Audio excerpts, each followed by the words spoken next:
नमस्कार दर्शकों, स्वागत है आप सभी का हमारे YouTube चैनल बैकुंठ गंगा में। यह कुछ 300 साल पहले की बात है।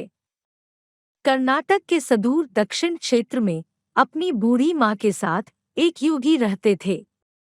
उनकी माँ काशी जाना चाहती थी ताकि वह विश्वनाथ जाकर शिव की गोद में प्राण त्याग सके।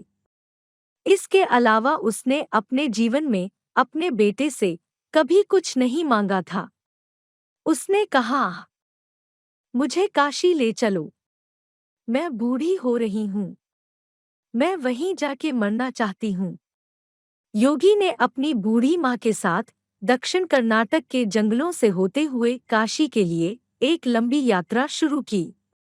वृद्ध होने के कारण उनकी माँ का स्वास्थ्य बिगड़ गया, तो उन्होंने माँ को कंधे पर उठा लिया और जाहिर तौर पर कुछ समय पश्चात वह कमजोर महसूस करने लगा। उसके पास शिव से याचना करने के बजाय और कोई चारा नहीं बचा।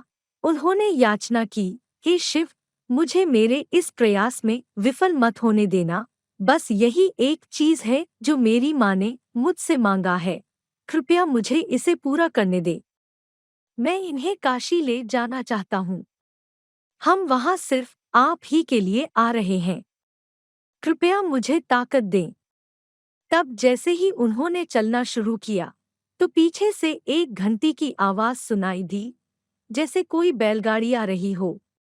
उन्हें धुंध से उबरती हुई एक बैलगाड़ी दिखाई दी जिसे एक बैल खींच रहा था, जो थोड़ा अजीब था क्योंकि एक बैल वाली बैलगाड़ी छोटे रास्तों के लिए होती है। जब सफर लंबा और जंगली इलाके से होते हुए हो तो हमेशा दो बैल ही गाड़ी को खींचते हैं। पर जब आप थके हों तो ऐसी बारीकियों को किसे परवाह। गाड़ी नजदीक आई पर वे चालक को नहीं देख पाए क्योंकि चालक लबादे में था और बाहर धुंध भी थी। मेरी माँ बीमार है, क्या हम आपकी खाली गाड़ी में यात्रा कर सकते हैं? उन्होंने कहा। अंदर बैठे व्यक्ति ने सिर हिला के हाँ कहा। वे दोनों गाड़ी में बैठ गए और बैलगाड़ी आगे चलने लगी। कुछ समय बाद योगी का ध्यान इस ओर गया कि जंगली रास्ता होने के बावजूद भी बैलगाड़ी बहुत आसानी से आगे बढ़ रही थी।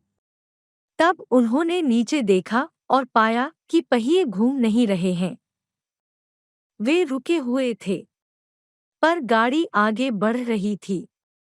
तब उन्होंने बैल की तरफ देखा और पाया कि बैल बैठा हुआ था पर बैलगाड़ी चल रही थी। तब उन्होंने चालक की ओर देखा और पाया कि वहां सिर्फ लबादा ही था। उसने अपनी माँ की ओर देखा। माँ ने कहा, अरे पागल, हम पहुंच गए, अब कहीं और जाने की जरूरत नहीं है, यही वो जगह है, अब मुझे जाने दो। इतना कह के माँ ने शरीर छोड़ दिया। बैलगाड़ी और चालक सब विलीन हो गए। योगी अपने गांव लौट आया। लोगों ने सोचा, यह इतनी जल्दी लौट आया है, ये अवश्य ही अपनी माँ को कहीं छोड़ के आया है, यह उसे काशी नहीं ले गया। उन्होंने उसे पूछा, तुम अपनी माँ को कहाँ छोड़ आए? उसने उत्तर दिया, हमें वहां जाना नहीं पड़ा, शिव खुद आए थे हमारे लिए। क्या बकवास है, उन्होंने कहा। योगी ने उत्तर दिया, मुझे फर्क नहीं पड़ता कि आप क्या सोचते हैं, वे आए थे हमारे लिए और यही सच है। मेरा जीवन ज्योतिर्मय हो गया है, यह मैं अपने अंतर में जानता हूँ। अगर आप नहीं मानते तो यह आप जाने। तब उन्होंने पूछा, ठीक है, हमें कुछ ऐसा दिखाओ कि हम माने कि तुमने सच में शिव को देखा है और वे सच में तुम्हारे लिए आए थे। योगी ने कहा, मैं नहीं जानता, मैंने उन्हें नहीं देखा, मुझे सिर्फ एक लबादा दिखा, वहां कोई चेहरा नहीं था, वहां कुछ नहीं था, वह खाली था। अचानक सब ने देखा कि वह खुद वहां नहीं थे, सिर्फ उनके कपड़े ही दिखाई पड़ रहे थे। वे दक्षिण भारत के महान संत बने। जहां भी वह जाते लोग उन्हें बिना चेहरे वाले योगी के रूप में लोग जानते थे।